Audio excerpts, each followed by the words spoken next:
Энэхүү контент нь гэмт хэрэг, согтууруулах хундаа болон хууль, бус үйлдэлийг өдөөнд өрхөх зорилгогүй бөгөөд сонсогч та бүхэнд сэрэмжлүүлэх үүднээс хүргэж байна. Гэмт хэрэгт холбогдсон хүмүүсийн нэр, газар орны байршлыг өөрчлөн эсвэл тодорхой дурдлаггүй хүргэж байгаа учраас хэн нэгний хувийн нууц болон нэр хүндэд халдах сэтэл агуулаагүй болно. Аллах болон гэмт хэргийн тухай наривчлан дурдах учраас энэ төрлийн мэдээлэлд эмзэг эсвэл насанд хүрээгүй бол цааш сонсохгүй байхыг хүсье.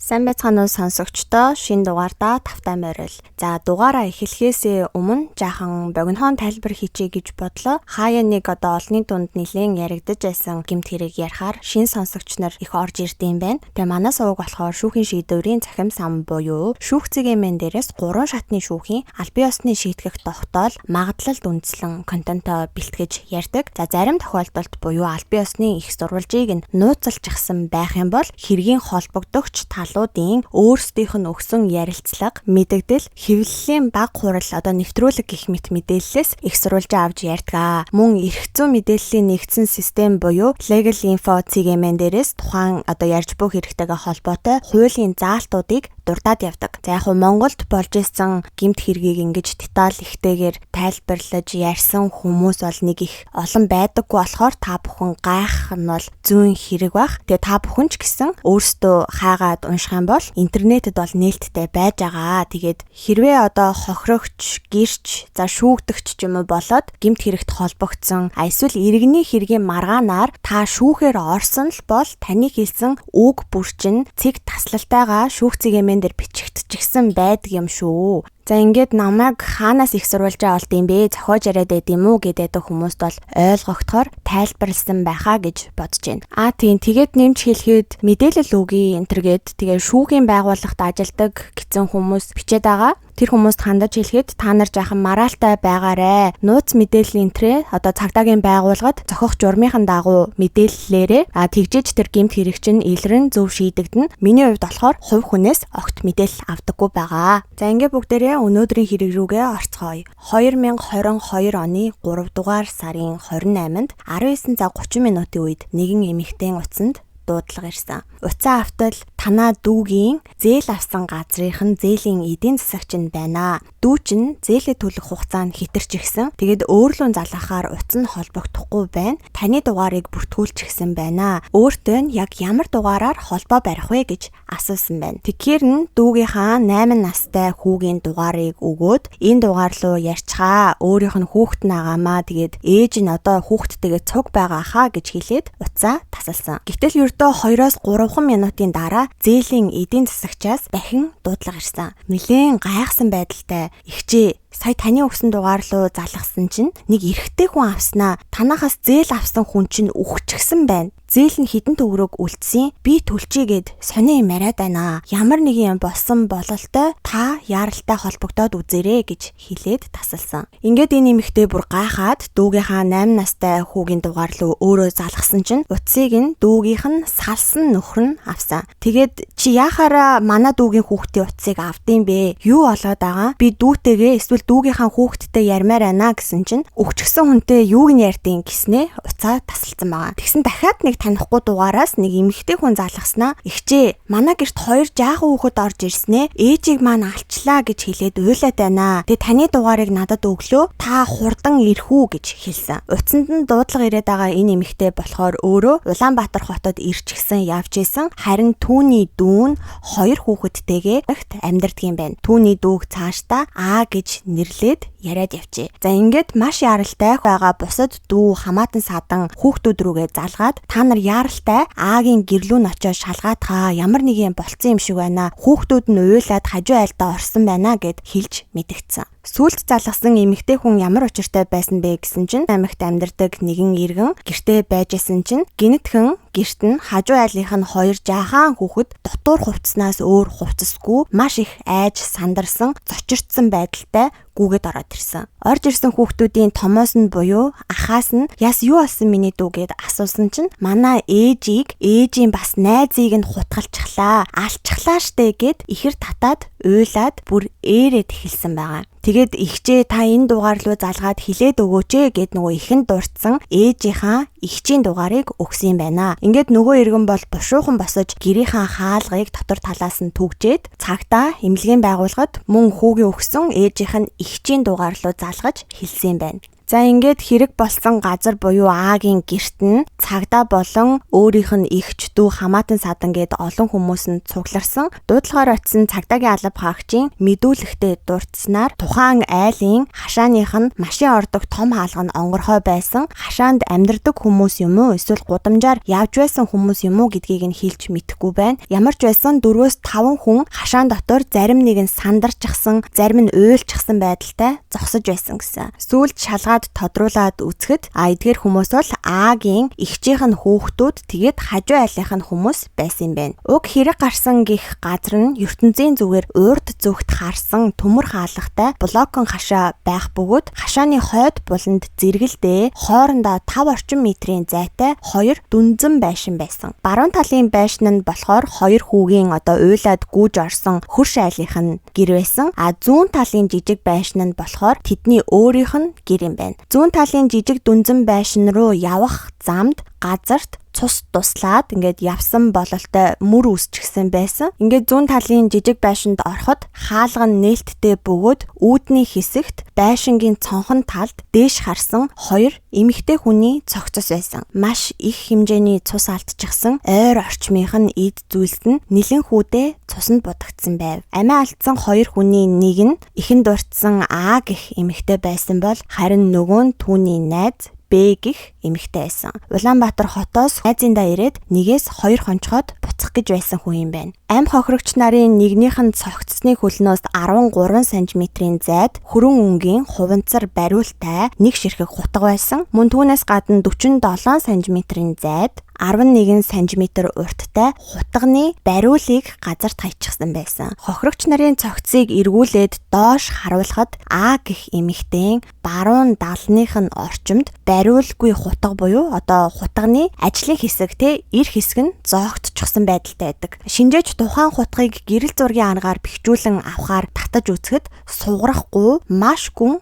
зоогдчихсан байсан гэж дурдсан байна. Харин тухайн байшингийн хойморт байрлах орон дээр А гэх амь хохирогч эмэгтэйн салсан нөхөр нь өмссөн хувцас нь болон 2 гар нь бүхэлдээ цус болцсон сууж исэн. Ингээд энэ хүнийг цаашдаа хэрэгтэн гэд яриад явъя. Хэрэгтнээс цагдаа нар юу болсон тухай асуухад би алччихсан юм. Тэгээ та нар яах юм гэх зэргээр нилээн ширүүн аашлаад тэгээ хараалын үг нилээн хэлжсэн учраас түүнийг бол гэрээс авч гараад 2 гарыг нь хой талд нь гавлах гээд тонгоолгосон чинь өмднийхөө тэлэнд хөрөн өнгийн хутгыг дээш нь харуулад хавчуулчихсан байсан. За тухайн үед хэрэгтэн хэлэхдээ манай эхнэр тасралтгүй арх уудаг, нас барсан найзтайгаа гадуур хоноод тэгээд утас руу залгахаар цаана эрэгтэй хүмүүс сонсогдоод байдаг. Тэгээ эрэгтэй хүмүүстэй хамт архиугаад яваад идэм шиг байлээ. Өнөөдөр арх ууж ирчгээд нэмж арх авч өг гэд байхаар нь би нэг пив авч өгөөд хамт уусаа. Гэхдээ би архиугаагүй нилээн утсан болохоор амархан сохтоод эхнэртэйгээ маргалцсан. Эхнэр намайг нүүр нүдгүй цохиж зодсон. Тэгээ сандал аваад шидээд ахаар нь би хутгалчихсан юм. Харин найз нь хажуу талаас орж ирэхээр нь найзыг нь ч мөн адил хутгалчихсан гэж ярьж байсан. Ихэнд дурдсанчлан айж төгшсөн 2 хүүхэд хажуу айлдаа гүйж орсон гэдгийг та бүхэн санаж байгаа байх. Энэ 2 хүүхэд болохоор амь хохирогч Агийн 8 настай, 5 настай 2 хүү байсан. За одоо би 2 хүүгийн мэдүүлгийг уншиж өгье. 8 настай хүү мэдүүлэг өгөхдөө 2 цагт хичээлдээ явхад ээж хүргэж өгсөн. Аав 6 цаг болсон байхад сургуулийн гадна талд хашаан дотроос ирж авсан. Тэгээ аав бит 2 танихгүй ахын такси машинаар гэртээ харсан. Гэртээ харахад ээжийн найз Б эгч болон манай дүү байсан. Дүү зурагтаа үзэж байсан. Ээж Б эгч 2 цэнхэр өнгөтэй савтай жижигхэн пив 2-ыг авчихсан. Хоёулаа нэг нэгээр нь хоолны ширээн дээр суугаад ууж байсан. Тэгэд би гэртээ ороод хувцас солилцоход зурагтаар хүүхэлдэйн киногоо үзээд байж байтал манай гэрт өмнө нь харж байгаагүй нэг ах орж ирсэн. Тэгсэн чинь аав ээжийг тэр ахтай хардаад хэрэлдээд байсан. Би юу гэж хэрэлдснээ сонсоогүй. Найз юм уу л гэд байсан. Тэр эрэгтэй ах юм ярихгүй дуугүй сууж байгаа байгаад 20 минут л болсон байх. Цагдаа дуудах юм яриад гэрээс ганцаараа гараад явсан. Тэгсэн чинь аав ээж хоёр хоорондоо хэрэлдэж байгаад аав ээжийг ширээн дээр байсан хутгаар ээжийн нуруу руу хутгалсан чинь ээж газарт унаад юу ч ярихгүй цус их гараад ахаар нь би айсан. Би эгч аавд чи эмэгтэй хүнд гар хүрж болохгүй гэж хэлсэн. Аав би эгчийг бас хутгалсан. Алсан. Тэгээд л би дүүгээ гэрээс дагуулж гараад уйлаад хажуу талд байдаг айл руу орсон. Тэгээд би буцаж гэртээ ороогүй. Аав ээжийг болон би эгчийг гэрт байдаг жижиг хутгаар хутгалсан. Миний төрсөн аав биш, хойд аав 4 жил болж байна. Арх уудаг. Дүү бит хоёрын хажууд ээжийг зодож байсан. Аав дүү бит хоёрыг нэг удаа Улаанбаатар хотод байхад зодсон. Гэхдээ би одоо аавыг миний хаана яаж зодсныг санахгүй байна. Манай ээж одоо тэнгэрт байгаа. Аав хутгалж явуулсан. Би өөрөө харсан. Надад хүн зааж өгөөгүй. Хүн согтгоороо агсам тавьдаг. Аав ээжийг гаднаас орж ирсэн ахтай хардаад уурлаад байсан. Ээж хэлэхдээ аавыг дандаа хардаад байна гэж ярьдаг байсан. Тэр өдөр аав тэр ахыг ээжтэй найз юм байна гэд хардаад байсан. Манай гэрт байдаг байсан хутгаар ээжийн нуруу руу хутгалсан чинь ээж газарт унсан. Тэр хутга ширээн дээр байсан. Нуруу руу хутгалахыг харсан. Ээжийн нүд рүү хотод байхад зохиж байсан. Хотод байхдаа 2 жил арх уусан. Арх уучгаад ээжтэй хэрэлддэг байсан. Ээжийг зодохоор би айдаг байсан. Гэрээс яв зайл гэж хэлдэг. Танихгүй ахыг гарч яваад удаагүй байхад аав ээжийг хутгалсан. Аавыг сохтуу үед нь айдаг байсан гэсэн ийм харамсалтай мэдүүлгийг 8 настай хүү өгсөн бол одоо түүний дүү 5 настай хүүгийн өгсөн мэдүүлгийг уншиж өгье. Ээжийн нуруунд нь ёо болгосон. Ээжийн нурууг хутгаар ёо болгож нуруу руу зоогоод байсан. Ах бит хоёр хажуу талын айл руу явхад ээж ардаас мөлхөөд байхад нь чирээд аваад явсан. Хүн зааж өгөөгүй. Хотод зоддог. Духруу зогсон. Уусан. Хутгаар ёо болгож байхыг харсан. Өвдөхийг ёо гэдэг харсан. Чихрүү нь хутга зоосон. Би ихч имлэгт байгаа байх. Зоддог, загиндаг, цус мэднэ, улаан өнгөтэй. Их цус гарсан, архиухаар нь айдаг. За нэг ийм айхтар мэдүүлгийг 5 настай хүү өгсөн байна. Сая та бүхэн сонслоо. Хүүхдүүдийн мэдүүлэгт дурдсанаар хохирогч 2 эмэгтэй болон хэрэгтэн. За бас дахиад нэг одоо хүүхдүүдийн танихгүй нэг эрэгтэй хүн гэртэнд байжгаад гарсан гэж хэлсэн. Тэр хүн хэн байсан бэ гэдгийг нь ярилцъя. За энэ гэрт орж ирсэн 2 хүүгийн танихгүй хүн болохоор хэрэгтний өөрийнх нь найз юм байна. Тэгээ түүний өөрийнх нь хэлснээр бол тухайн орой 2 найзтайгаа хамт явж агаад хэрэгтэнтэй уцаар ярьсан чинь хэрэгтээ өөрөө чи наад хоёроо орхиод манад ганцаараа хүрээд ирээ гэж дуудсан юм байна. Тэгээд энэ хүн гэрт нь яваад очиход бол хэрэгтэн тэгээд түүний эхнэр А, эхнэрийнх нь найз Б болон 2 хүүхэд нь гээд ингээд тавуулаа гэртээ байж исэн гэж хэлсэн. Мөн энэ хүн мэдүүлэгтээ дурдахдаа А, Б гэх 2 эмэгтэйг аль алийг нь танихгүй, нэр усыг нь ч гэсэн мэдэхгүй гэж хэлсэн. Гэрт нь ороод нэг их удаагүй байхад хэрэгтэн эхнэртэйгээ өөрийг нь хардаад хэрэлдээд эхэлсэн. Тэгэхээр би танаа эхнэртэй ямар ч хамаа байхгүй, танихгүй шүү гэд аль болох ивэр хэлсэн. Тэгсэн чи хэрэгтэн ширээн дээр тавьсан байсан чансан мах идчихсэн хутгийг авангуудаа намайг баг оролдоорой гэд эхлээд тэр гаднаас орж ирсэн залуу руу хутга бариад босоод ирсэн юм байна. Энэ үед нь эхнэр нь гараас нь татаад болиулсан чинь эхнэр лүгээ чи яагаад энэ хүнийг өмөөрөөд байгаа юм гэд агсарч эхэлсэн. Тэгсэн чи эхнэр нь чи яагаад намайг хамаагүй хүнтэй хартаад байгаа юм бэ гэд одоо нөхрийнхөө толгой руу хит зогсон гэсэн. Тэгэхээр нь хэрэгтэн эхнэрээ зөрүүлээд нэг удаа алгацсан. Эхнэр нь алгадуул магцаа хажуудаа байсан хуванцар сандлыг аваад хэрэгтний толгой руу хит хідэн удаа зогсон. За гих мэтчлэн хардталтаас болж эхнэр нөхөр хоёр хэрэлдэж одоо иймэрхүү үйл явдал болсон гэж энэ гаднаас орж ирсэн залуу баталж одоо мэдүүлэг өгсөн байна. Тэгээ энэ залуу явъя гэд одоо гараад гудамжинд явж итэл ард нь бөөн орилон шуугаан тэг хүүхэд чарлах ийм дуу бол сонсогдсон гэсэн. Тэгээ энэ хүн бол хэлэхдээ би ажилдаа явж исэн. Дүү маань сургуулаасаа ирэх болцсон учраас гэртээ харихгүй бол гэр цоочтой байгаа. Тэгээд яарад орилон хашгираа одоо хүүхдийн уйлах чимээг сонссон ч гэсэн тэдний гэрт эргэж оролгүй яваад өгсөн гэж хэлсэн байна. За энэ хэрэг дээр хэрэгтний мэдээллийг бол бүрэн нууцалчихсан байсан. Гэхдээ түүний гэр бүлийнхнийх нь өгсөн мэдүүлгээс нь харахад хэрэгтэн 1991 онд төрсөн, хэрэгт холбогдохдоо 31 настай байсан юм байна. Ямар ямар боловсролтой хүн гэдгийг нь бол мэдэж чадаагүй маллаж эцэг эхтэйгээ хамт амьдарч агаад 2010 онд ээж аавтайгаа хамт Улаанбаатар хотод шилжиж ирсэн. Тэгээ 1-2 жил онцын хийсэн зүйлгүй байжгаад говь алтай аймагт үйл ажиллагаа явуулдаг компанид өрмийн оператораар ажилд орсон гэжсэн. Тэгээ 2018 оны 100 хэрэгтэн бол амь хохирогч А гих 2 хүүхэдтэй эмэгтэйтэй танилцаад гэр бүл болцгоосон. Албан ёсоор бол батлуулаагүй, дундаасаа хүүхэдгүй. Хэрэгтэн хөдөө 28 хоног ажиллаар явчихаад 14 хоног Улаанбаатар хотод ирж амардаг байсан. Түүнийг хөдөө явцсан байхад нь амь хохирогч А архитаар сууж, гадуур дотуур явж, таньж мэдгүй хүмүүс гэртээ цуглуулж, шоуддаг байсан гэж хэрэгтний гэр бүлийнхэн хэлсэн. За тэгээ ер нь бол иймэрхүү асуудлуудаас үүдэлтэй маргаан их болдог байсан. Ингэж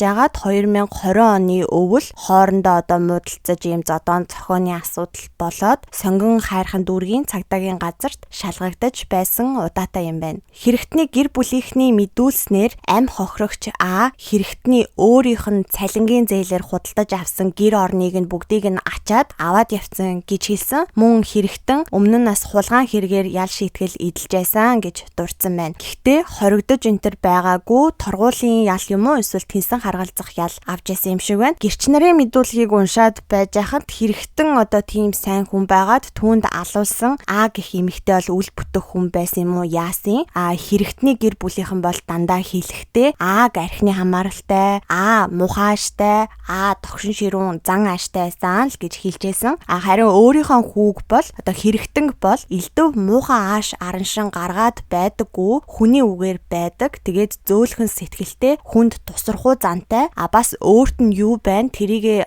бусад хүнд өгчдөг. Хүнд бол туслахыг байнга хичээж идэг ийм хүн гэж хэлсэн. Арх согтууруулах ундааг бол Атай нийлхээс өмнө огт уудаггүй байсан. Тэгээд нийлснээсээ хойш уудаг болсон. Тэгтээ нэг их донтож архинд живдэггүй, тохируулж хэрэгэлдэгэ гэж хэлсэн байна. Бас түүний гэр бүлийнхэн хэлэхдээ хэрэгтэн өөртөө хувийн эд хөрөнгө, мал ахгүй, унаа тэрэг олигтой юм авахгүй, ажил төрөл хийсэн цалингаараа бүгднгээр нь А болон түүний 2 хүүхдийг нь тижээдэг байсан гэж хэлсэн. Гэхдээ миний дөнгөж саяны ярьсан эдгээр зүйлс бол зөвхөн хэрэгтний гэр бүлийнхэн юу гэж ярьж исэн дээр суурилж байгаа гэдгийг та бүхэндээс дундуур нь нэмээд хэлэх нь зүйтэй байх. За түүний ээж бол мэдүүлэхдээ дурдахдаа хүүг маань тэр эмэгтэй буюу А дуудснаас болж хүү маань хэрэгт орсон гэж бодож байна гэж хэлсэн байгаа байхгүй юу? За нэг иймэрхүү мэдүүлгийг бол хэрэгтний өөрийнх нь гэр бүлийн талаас өгжээ. Харин амь хохирогч Агийн гэр бүлийнхний хэлснээр гэх юм бол 2018 онд Аг Улаанбаатар хотод хүрээд ирээ, хоёулаа сайхан амьдрнаа гэж дуудсан. Тэгэхээр нь А өөрийнхөө амьдарч байсан гэрийг аваад 2 хүүхдээ дагуулад Улаанбаатар хот руу нүүгээд явсан. Хотод 2 жил орчим хамт амьдрахдаа хэрэгтэн бол ажилласаа буугаад Улаанбаатар хотод ирэхээрээ гэртээ байхдаа дандаа архиудаг. 2 хүүхдийнх нь аав салсан нөхөртэй нь бол Ааг дандаа хардаад байдаг. Тэгээ бүр хүргэн дүүтэй нь хүртэл хардаад алан тална гэд хутга шүүг болж исэн удаатай гэсэн. Агсам тавиад 2 хүүхдийг нь айлгадаг. Тэгээд бүр салаад буцаад ирсэн байхад нь хүртэл хардаад утасны цаанаас дарамтлагдаг байсан гэж хэлсэн. 2020 оноос хойш тусдаа байжгаад хэрэг болохоос 1 сар орчмын өмнө хэрэгтэн өөрөө хүрээд ирсэн. Тэгээ хэрэг гарсан өдрөөс 2 хоногийн өмнө замын унааных нь мөнгө төгрөгийг өгөөд унаан цуулгаа за чи яваа гэд Улаанбаатар хот руу явуулсан чинь буцаад хүрээд ирсэн гэж амь хохирогчийн талаас ярьж исэн. Амь хохирогч Улаанбаатар хотод байхдаа нэг удаа нөхөртөө зодуулчлаа гэд дүүгээ дуудсан. Тэгээ дүү нь яваад оцсон чинь нүд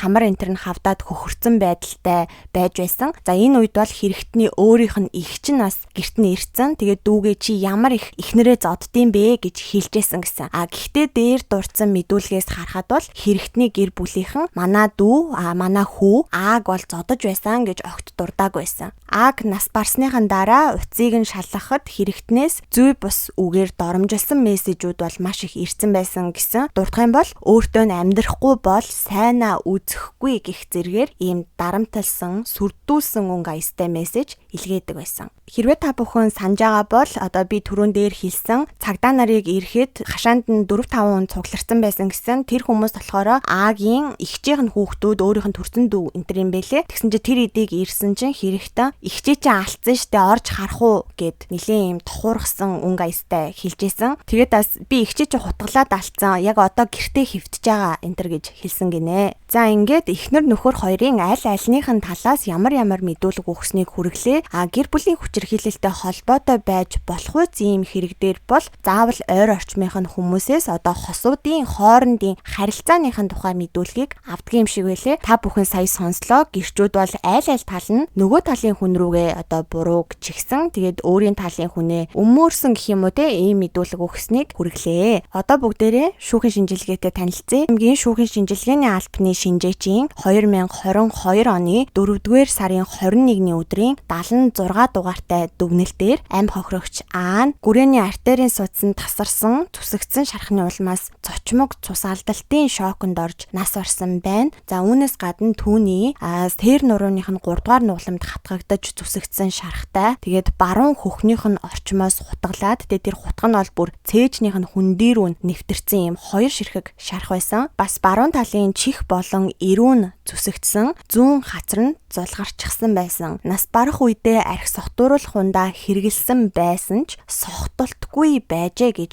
дүгнсэн. Нэг ёсондоо бол архи уусан. Гэхдээ архи нь бол аль хизээний гарчихсан, эрүүлчихсэн гэх юм уу те ийм байсан юм байна. Ер нь бол хүний цуснд 0.5 ба түүнээс дэш промилийн спирт илэрсэн тохиолдолд сохтолттой гэж үздэг. 0.5-аас бага илэрх юм бол архи сохтууруулах хундааны зүйл хэрэгэлсэн боловч тухайн үед сохтолтгүй байсан гэж үздэг юм байна. Амь хохирогч Агийн цуснаас 0.4 промилийн спиртийн зүйл илэрсэн. За энэ нь бол түүнийг нас барах үедээ бие авч явах чадвартай, ухамсартайгаар шийдвэр гаргах боломжтой хэмжээний эрүүл саруул байсан гэж үзэж байгаа юм байна.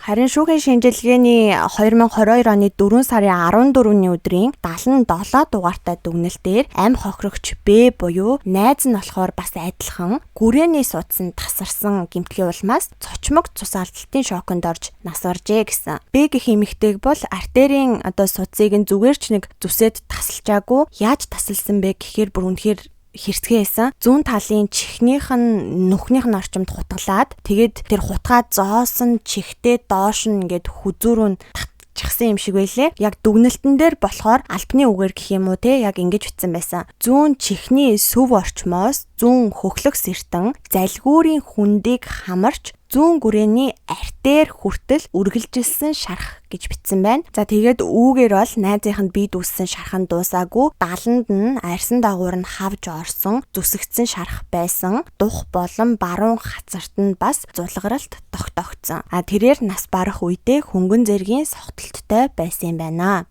Дээр дурдсанаар 2 амь хохирогчийн хоёулангийнх нь гүрээнийх нь артерийн судас нь тасарсан байсан. За шинжээч эмч бол хэлэхдээ энэ гэмтлийг авсан даруйд нь бүр яг хажууд нь мис заслын яаралтай тусламжийн эмч нарын баг бэлэн байдалд ороод мис заслын хэрэгслээ бэлдээд ингээд байжгаад гэмтэл авангуут нь шууд тэр дор нь суцыг нь боох, залгах гэх мэт мис заслын арга хэмжээг авч байж л амь нас нь аврагдах боломжтой гэсэн. Бусад тохиолдолд буюу цаг хугацаа өнгөрөх тусам амь насыг нь бол аврах боломжгүй гэж байгаа. Өөрөөр хэлэх юм бол гэмтэл авснаас хамгийн ихдээ 5 минутын дотор яаралтай тусламж үйлчилгээ үзүүлсэн бол амь нас нь аврагдах боломжтой гэж байгаа. Боломжтой гэж хэлж байгаа байхгүй юу? Яг аврагдана гэж баттайч биш юм байна. Тэгэхээр энэ хоёр эмэгтэйд ямар гэйчийн хүнд гэмтэл учруулсан нь ойлгомжтой болж ирж байгаа байхаа. За тэгээд амь хохирогч 2 эмэгтэйн өмсөж явсан хувцснууд дээр бол хурц эртэй зүйлийн үйлчлэлээр үүссэн шин зүсэгдлүүд, татагдаж чангаах хүчний үйлчлэлээр үүссэн шин урагдалт, гогдож татсан ийм гогдолтууд бол илэрсэн байгаа. За эдгээр урагдсан зүсэгдсэн зэрэг нь бол хэргийн газраас хурааж авсан хутгаар үүсгэгдсэн гэдг нь батлагдсан юм байна.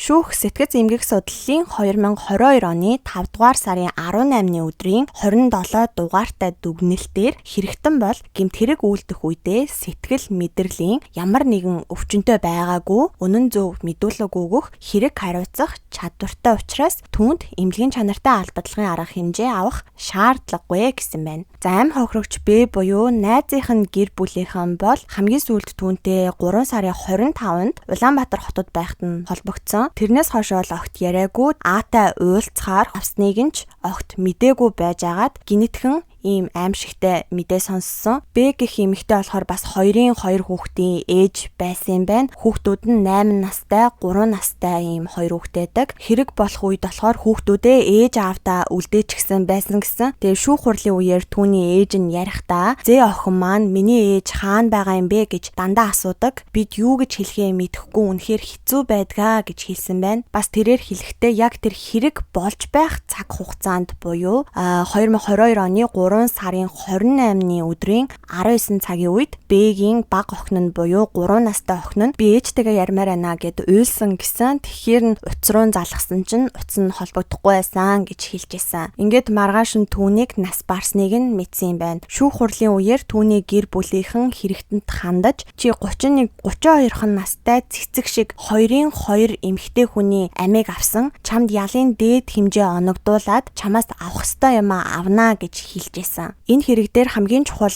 дурддагдах шаардлагатай зүйлсийн нэг бол мэдээж бага насны хүүхдүүдийн сэтгэл зүйн асуудал байгаа. Шүүхийн шийдвэр дээр дурдсанаар гэх юм бол сэтгэлийн гэрэл төрийн бус байгууллагын 2022 оны 6 дугаар сарын 2-ны өдрийн дүгнэлтэнд 5 настай хүү бол гэмт хэргийн гэрч болсноос хойшоо сэтгэл санаа нь тогтворгүй байгаа. Тэгээд болсон үйл явдлын талаар мэдүүлэг өгөх чадвартай хэдий ч хүүхдийн нас нь бол дэндүү бага байгаа учраас болсон үйл явдлын талаар мэдүүлэг өгөх нь түүний сэтгэл санаанд бол сөргөөр нөлөөлж сэтгэл санааны хямралд оруулах эрсдэл өндөртэй байна гэж хэлсэн байна. Хүүхдийн сэтгэл зүйг зураг зуруулад тэгээд зурсан зургаар нь харж дүгнэдэг юм байна. Түүний зурсан зурагнаас юу илэрж байна вэ гэхээр гэр бүлийн хүчирхийлэлтэй харилцаанд амьдрснаас үүдэн зан үйлийн өөрчлөлтөнд орсон буюу альва асуудлыг түрэмгийллээр шийдвэрлэх хандлагатай болсон. Мөн гэмт хэрэгээс үүдэн айдастай байгаа гэсэн. Гэхдээ цаашид сэтгэл зүйн туслалцаа эмчилгээг бол тогтмол үзүүлээд явах юм бол арилах боломжтой гэж хэлсэн байна. Харин түүний ах 8 настай хүүгийн хувьд юм бол гэмт хэрэг үйлдэгдснээс хоошоо сэтгэл санаа нь тогтворгүй байгаа. Мөн дүүтэйгээ адилхан альва асуудлыг түрэмгийллийн хүчирхийллийн шинжээр шийдвэрлэх хандлагатай болсон байгаа нь илэрсэн. Сэтгэл зүйчтэй ярилцах явцдаа үзэл бодлоо чөлөөтэй илэрхийлж асуудалд эергээр хандаж байгаагаас нь харах юм бол цаашдаа сэтгэл зүйн асуудал нь арилах боломжтой гэж үзсэн байна. Хүүхдүүдийг цаашид дахин ийм хүнд нөхцөл гэр бүлийн хүчирхийллээс ангид орчинд амьдруулж байж эерэг өөрчлөлт гарнаа гэж хэлсэн байна. За ингээд ерөнхийдөө та бүхэн хэрэг яагаад гарах болсон, юу болсон гэдгийг ойлгосон байх. Тийм болохоор гэмт хэрэгтний өөрийнх нь өгсөн мэдүүлгийг бол бүтнээр нь хүргэхгүй явчих. Яагаад гэхээр түрүүний ярьсан зүйлстэй тавтагдсан зүйл их байна. Жахаан товчлоод тэгээд гол ярьсан зүйлээс нь хэлж өгье. Тэрээр хэлэхдээ гэрт нь ирээд явсан залууг бол гарсны дараа эхнэр нь сандал энтер авч хидээд ахаар нь хэрэгтний уур нь хүрээд "Чи юу нь яагаад намайг цохиод яаж хүн дээрлэхэд байгаа юм бэ" гэж хэлээд ширээн дээр байсан улаан иштэй хутгийг аваад эхнэрийнхээ гидснийх нь хажуу талаас нь бүлж байснаа санаж байна гэж хэлсэн. Тэгээд хутгаа сугалж аваад нуруу руу дахиад бүлсэн чинь хутганы бариул нь хугараад эр хэсэг нь эхнэрийнх нь нуруунд зоогдоод үлдчихсэн. Тэгэхээр нь цаашаага эргээд галтгоонд байсан хутганы комон дотроос дахиад нэг ширхэг хутга авсан. Эргэж хараад эхнэрийнхээ найз Бэг "Чи мууч гэсэн чамаас болж байгаа юм а" гэж хэлээд хутгалчихсан. Тэрнээс хойшоо ухаан санаа нь балартаад юу болж байгааг өөрөө ч мэдхээ байгаад шоконд орсон гэж хэрэгтэн хэлсэн. Тэгээ нэг ухаан орсон чинь 2 хүүхэд цамцнаас нь зуурчихсан. Аава болооч гэд уйлцэн зогсож исэн. Тэгээ 2 хүүхэд гэрээс гүүгээд гараад явчихсан. Тэр үед хэрэгтэн гинэт ухаан ороод хартал эхнэр нь дээшээ харчихсан, цус нүж болчихсон хөвтөжсэн. Тэгэхээр нь хайраа намайг уучлаарай гэд хэлжсэн гэсэн. Түргэн цагдаа дуудийгээд гэрээсээ гарахад эхнэрийнх нь найз нь хажуу айлын буюу баруун талын дүнзэн байшингийн үүдэнд биенээс нь бүр цус олгоодчихсан байдалтай хан түшчихсэн зогсож байснаа биеийн сулраад газарт унсан гэж байна. За тэгээ хэрэгтэн эхнэрийнхээ найз Бэг өргөөд буцаагаад гэрлүүгээ оруулсан байгаа. Түрүүн дээр дурдсан цагдаа нарыг ирэхэд байшин руу цус туслуулаад ингээд орцон мөр байсан нь болохоор ийм учиртай юм байна. Гэрлүүгээ өргөж оруулж авах үед ам хохирогч Б нэг тийм ам тэмцсэн байдалтай нэг хятнаад сонин дуграад байсан гэж хэрэгтэн мэдүүлсэн. За тэгээ хэрэгтэн хөвгүүдийн орчихсан байгаа хажуу айлын хаалгыг нь бас татаж үтсэн гэсэн. Дээр дурдсанчлан аз олж хажуу айлын эмэгтэй бол хөвгүүдийг уйлаад гүүгээд ороод ирэхээр нь айгаад хаалгаа дотор талаас нь түгжиж амтсан. Хэрвээ түгжээгүй байсан бол цаашлаад одоо юу ч болох байсан те. Тэр айлд бас 3 бага насны хүүхэд байсан юм байна лээ. За тэгээд нэг их удалгүй хажуу айлын хүмүүс болон эхнэрийнх нь хамаатнууд тэгээ цагдаа нар ирсэн байна. Хэрэгтэн хэлэхдээ би